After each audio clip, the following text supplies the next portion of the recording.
Hey guys, Junkyard Willie. I don't know what part this is, but I'm still out here.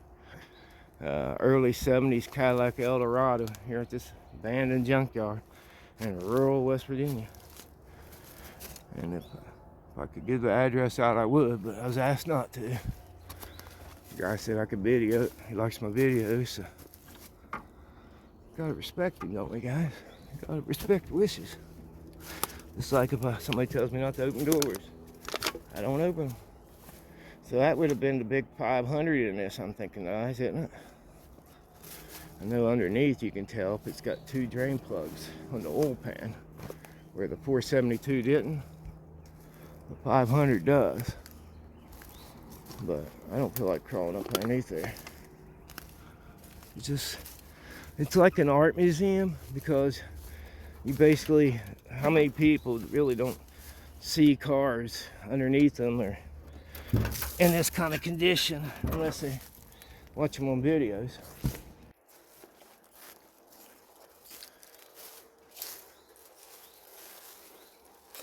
Hoping I'm doing a good job for you guys. Like I said, I'm a little down in the black today. Not feeling the greatest, but I had this set up, so I didn't want to miss the opportunity. Got 2 or 3, not random like this, they're working, but old junkyard set up. There's a Cadillac Seville. Set up this month. I'll be back up there at Garland in Wayne County, West Virginia. It's a cool old place. That old 81-year-old guy still running it strong. Still bringing in old cars. I like, them little country junkyards. When I was back in the 70s and 80s, you'd find them everywhere, no matter what state you was in. You don't see them anymore. That's why I think these videos are interesting, because, when they had Clash for Clunkers, he still let the stuff set, you know what I mean? So not too many people did that, but he did. And, it's not like, there's a lot of parts on them, a lot of people would say, why even keep this stuff, because there's no panels left on it. They're rusted away. You might find a little piece you might need here and there. But, I respect that. Like I said, people always have a reason they do things, Like I say, keep being you, It would. Honestly, guys, it would be a really boring world if we was all the same.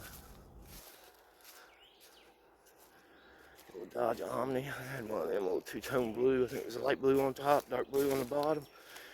Hated it. Hated it. A little square body.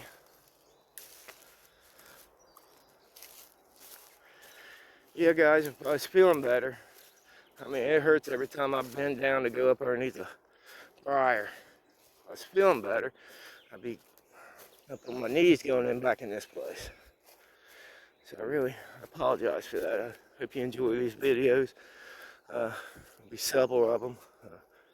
On Facebook, there'll even be more, because I can only put an 8-minute video. So there'll be 5 or 6 in there. Them old wheels, I think they was them on a Monte Carlo? I'm thinking this is rubber. Yeah, so it's a metal rim with this rubber insert thing on it, and I think they had them on Monte Carlos. I think they had them on a couple different vehicles. They didn't come with that, but being on a Dodge, it had to be a Mopar rim, wasn't it? Because what Ford and Dodge will interchange back in the old cars if it's like a 5-lug, but Chevy won't. Am I right on that, guys?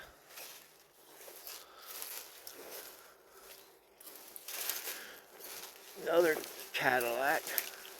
That was the what is it? They didn't make these very long, this style. It's like the cheaper version or something.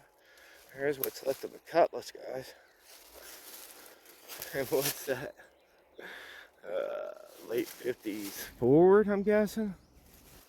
Another Granada.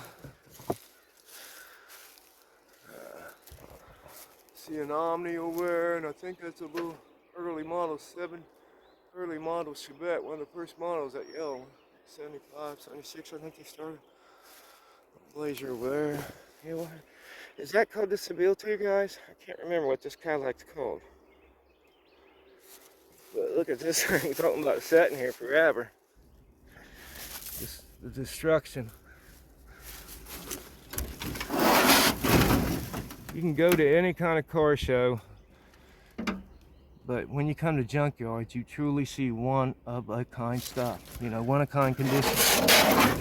Cover that up because that's the way it was. Well, at least somebody got some parts out of it. I like it. How nature, the tree just take over.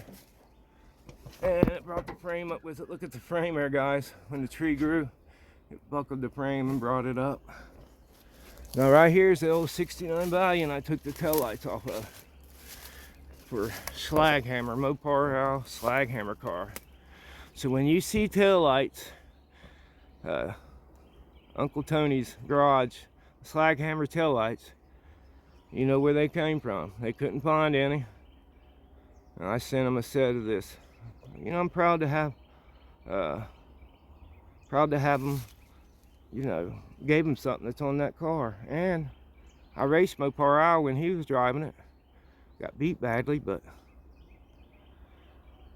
you know, I like his show because it's about the basic, you know. It's about, you know, a lot of these car shows are great, the way they're filmed and the cars they do, but they're for like 1% of the people, maybe 5. I like video like mine, you know, about anybody can not maybe have it, but come up with $2,000 over time to make a project car like I did in the 70 Riviera. You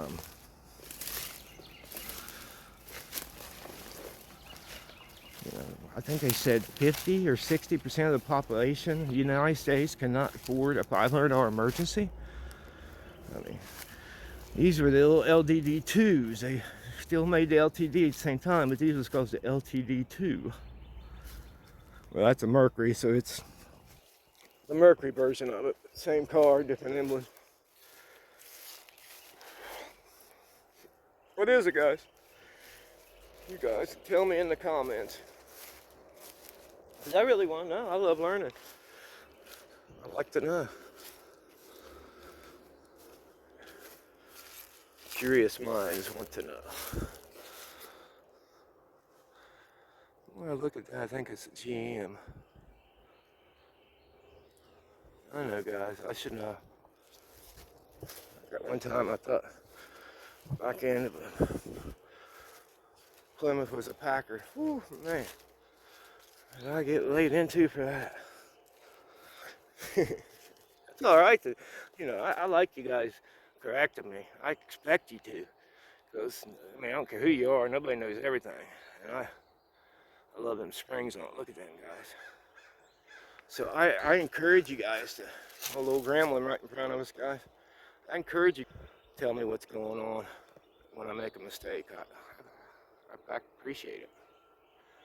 Keep being you guys.